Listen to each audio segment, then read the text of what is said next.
Fala galera, agora testando a cuca, a vinda da família real portuguesa para o Brasil e a regência de Dom Pedro.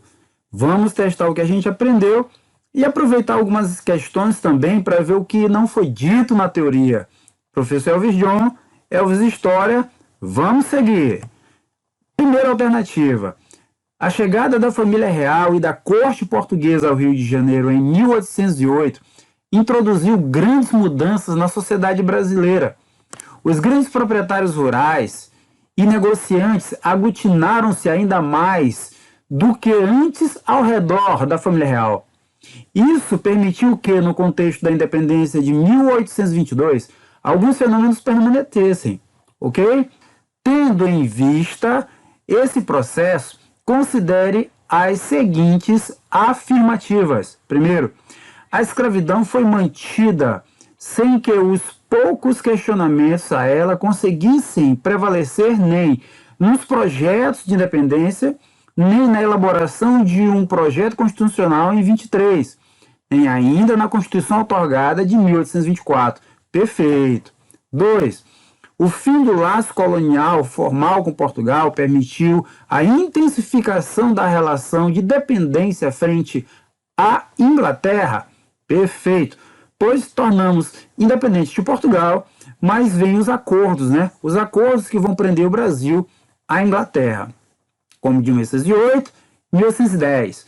A escravidão atingiu seu auge no Brasil imediatamente após a independência, ao mesmo tempo em que as negociações internacionais pelo reconhecimento desta última levaram à tentativa de suspensão do tráfico de escravos africanos em 1830. Correto, perfeito, correto. Mesmo não tendo conseguido, vocês sabem disso, tá? O apoio inglês à manutenção da escravidão e do tráfico de escravos permitiu que cativos permanecessem no Brasil até 1888. Errado, pois a Inglaterra combatia a escravidão, tendo em vista o seu processo de desenvolvimento industrial. Então, a única resposta correta é a letra A, 1, 2, 3. Avançando. No Brasil, durante o início do século XIX, as províncias do norte, dentre elas Pernambuco, viveram uma relativa prosperidade econômica, ocasionada em especial pela produção do algodão e do açúcar, a partir do estabelecimento da corte portuguesa no Rio de Janeiro. Tal prosperidade foi relativamente fragilizada. Assinale as proposições em relação às mudanças ocorridas com a chegada da corte portuguesa ao Brasil. Vamos lá. Primeira, a alocação de uma estrutura burocrática no Rio de Janeiro tornou-se o governo de Dom João VI mais capacitado a se envolver nos negócios das províncias, o que possibilitou a diminuição da autonomia destas. Certo, correto, perfeito, porque ele está aqui para controlar. 2. Para arcar financeiramente com os custos da corte do Rio de Janeiro, o governo exigiu a cobrança de mais impostos dos setores de produção do açúcar e do algodão. Perfeito. 3. A cobrança de maiores impostos e diminuição da autonomia das províncias, ocasionadas pela presença da corte do Rio de Janeiro, não tiveram nenhuma relação com o movimento que se tornou conhecido como Revolução Pernambucana. Errado, porque a Revolução Pernambucana não aceitava a presença do comércio na mão de portugueses e ela era liberal. Então a única resposta correta é a letra D. Beleza? Avançando. Independência do Brasil. A independência do Brasil, em 1822, foi fruto de uma série de fatores cujo ponto de partida se pode localizar na vinda da família real para o Brasil em 1808. Com a corte no Brasil e a sede da monarquia para cá transmutada, deflagrou-se uma verdadeira inversão de papéis, tornando-se Portugal uma colônia de uma colônia sua. Aspas. A tentativa de Portugal de reverter essa situação e tornar-se novamente metrópole do Brasil foi revelada de forma mais contundente através de qual movimento?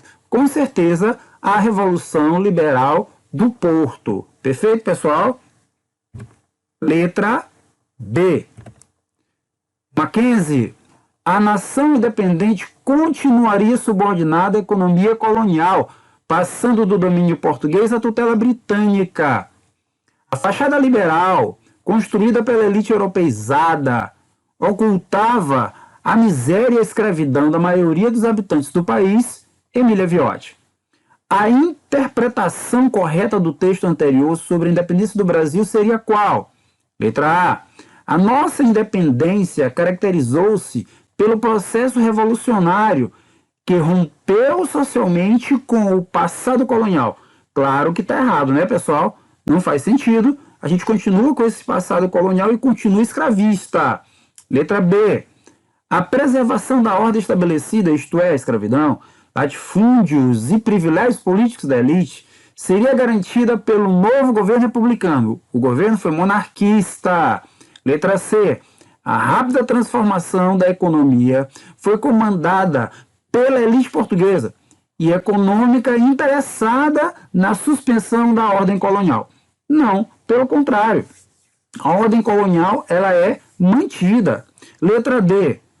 O espírito liberal da nossa elite não impediu que elas mantivessem as estruturas arcaicas da escravidão e do latifúndio, sendo a monarquia a garantia de tais privilégios. Perfeito, correto, com certeza a letra D.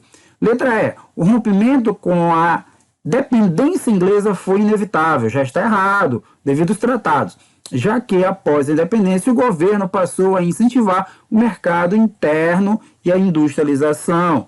Olha aí, pessoal. Letra D. Continuando, quinta questão. Manda a Marinha aí para vocês. Em 9 de janeiro de 1822, Dom Pedro declarou a permanência no Brasil, apesar da determinação das cortes para que retornasse a Lisboa. Com essa medida ficou conhecida. Como ela ficou conhecida? Com certeza o dia do fico, letra B. Passando em frente. Sexta questão.